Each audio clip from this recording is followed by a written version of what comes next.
जय जोहार जय छत्तीसगढ़ में गरिमा दिवाकर और मैं स्वर्णा दिवाकर आप सब चला जोहार करथन प्रणाम करथन और आज हमन खाथन पसहर भात विथ मुनगा भाजी और मिक्स भाजी और विथ नाम को अंग्रेजी मिर्चा और दही और घी।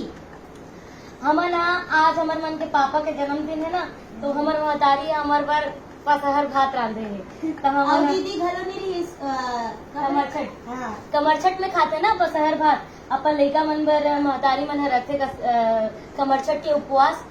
तो कमरछट के दिन तो मैं दिल्ली में रही हूँ, तब मैं पसहर भात नहीं खा पा रही हूँ। तब माँ हम बर चावल ला बचा के रखे रही से और आज पापा के जन्मदिन के दिन रांधे है।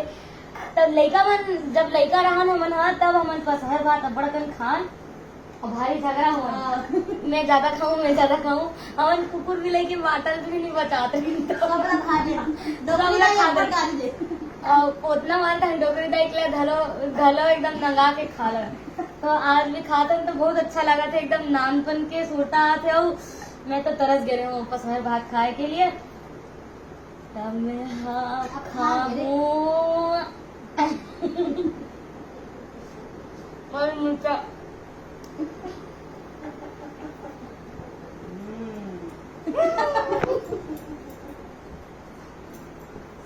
जय छत्तीसगढ़ में बता रही